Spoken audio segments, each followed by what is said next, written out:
Dicsértessék, DRZ 400. Ez már volt idén itt, akkor műszakiztattuk, meg átnéztük. Most pedig ugye tél beálltával lecseréljük magát a kerekeket crossra. Ez a gyáriára külön, gyária, nézve nem tudok beszélni, és ez a gyári szettje őkelmének, mert az két darab Kawasaki kerék, ugye az a Supermoto szettje.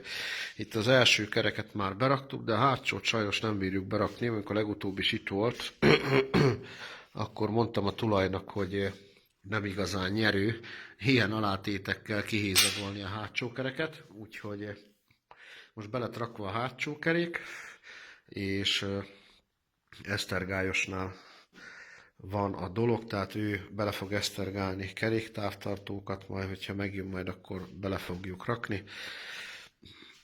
Semmi extra nincs azon kívül vele. Motul 5100-at fogunk beletenni, egy nagyon prima kis Champion olajszűrővel.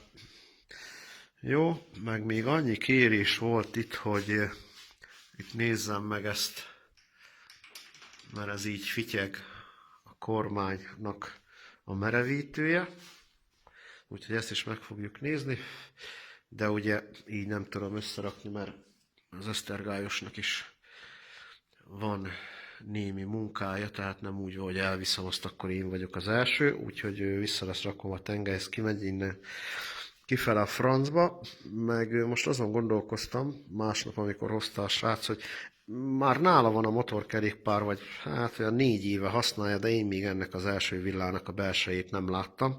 Úgyhogy a következő projekt, azt majd meg is említem neki, hogy valószínűleg ez lesz. Ugye minden motoros ezeket a dolgokat, hogy első villába, mit tudom én, olajcsere, mit tudom én, mellőzik, mert azt hiszik, hogy teljes mértékig fölösleges, akkor hozzák már ide, amikor ugye könnyedzik, vagy éppenséggel folyik már az első villaszt, akkor rámegy neki, addig húzza, halassza a dolgot, mint teljesen ráfolyik a fékre, elmegy a fékhatás, onnantól kezdve a fékbetétet is cseréljük, nem tudom melyik, azt hiszem a DRZ, vagy mi, nem a DRZ-nél, hanem a Varanynál mondtam is. De itt mondok egy nagyon jó példát, például a Varanynál, az 1000-es Varanynál 2 hónappal ezelőtt volt szétszedve a teleszkóp és kitisztítva, és simmering cserélve. 2 hónapos olaj, korom fekete, 2 hónap múlva. Ráadásul büdös is, abból fakad ugye, hogy növényi eredetű, tehát a teleszkópban az olajat, azt kérlek szépen 2 évente le kell cserélni, ugyanúgy, mint a hűtőközeget. Van róla videó, nem egy, nem 2, hogy a hűtőközeget miért kell lecserélnünk, meg ugye most meg elmondom, hogy miért is cseréld le. Ott van rá jó példa, 2 hónapos olaj, srácok, és tiszta fekete az egész. Az pedig nem azért fekete, mert valaki fekete festéket öntött maga a 5 vevés vagy 10 vevés, azt hiszem az 5 vevés volt a Varanyba, hanem az azért van, mert benne van a kopadék, és a tulaj elmondása alapján ő gyönyörűen kitisztította, autószerelő a srác, úgyhogy el is lehet hinni a dolgokat. Hát az egy más kérdés, hogy ugye vannak az autószerelők, vannak a motorszerelők, de szóval mindenki maradjon a saját kaptafáján, mert az autószerelő, higgyétek el, nem tudja megcsinálni a motort, a motorszerelő meg nem bírja megcsinálni az autót, már akinek nincs meg ez a szakmája és nem dolgozott benne vagy 5-6 évet, mint én. De azt akarom ezzel mondani, hogy ez nem a festéktől, tehát hogy festéket öntött bele a tulaj, nem azért színeződött le, hanem maga a kopadék. Ugye itt a surlódó erő hatására különböző fém részecskék, meg minden szírszar leválik, és az kering az olaja, azért olyan fekete, és amikor már kopadék benne van magába a kenő olajba, akkor már ő nem ken, hanem dörzsöl.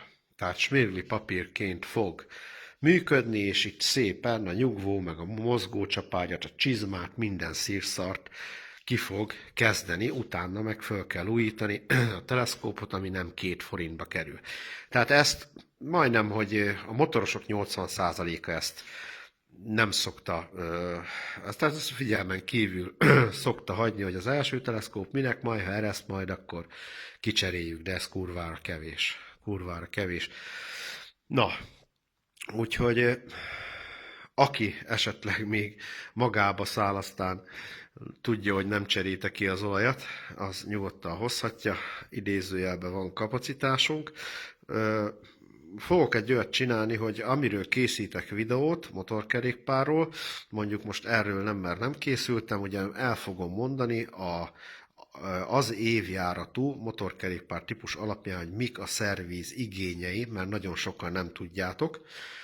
Itt például mondhatnék egy jó példát is, hogy tudok olyan motorkerékpárt, aminek 7500-anként kellene ellenőrizni magát a szelep hézagját, amit már én is túlzásnak tartok, de a szerviz manuál az ezt írja elő, hogyha megbízható, tökéletes motorkerékpárt akar az ember, ugye azokat a minimális szerviz dolgokat bizony meg kell nála csinálni, ami ugye nem olcsó, most gondoljunk bele, aki, mit tudom én, túrázik éjjel-nappal, mert vannak ilyen jó kereső emberek is, érted? Azt a 2 hónap alatt 5000 kilométert lazán belever, utána hozhatja, és akkor szelephézagot kell állítani, hogyha olyan motorkerékpárja van.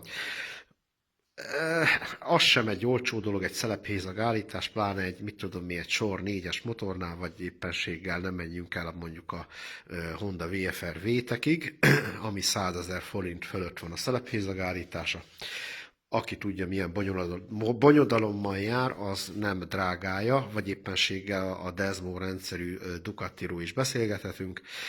Na, és tapasztalatból mondom, hogy a hang, vagy mi a szelepfedél tömítést maximum ilyen 3, de nagyon maximum 4 alkalommal lehet visszatenni, de elvileg nem igazán lehetne visszatenni se. Tehát 4 alkalom után cserélni kell. Érted? Ez mondjuk egy sor 4-nél az olyan 20 000 forintra is kirúghat, plusz ugye a munkaköltség.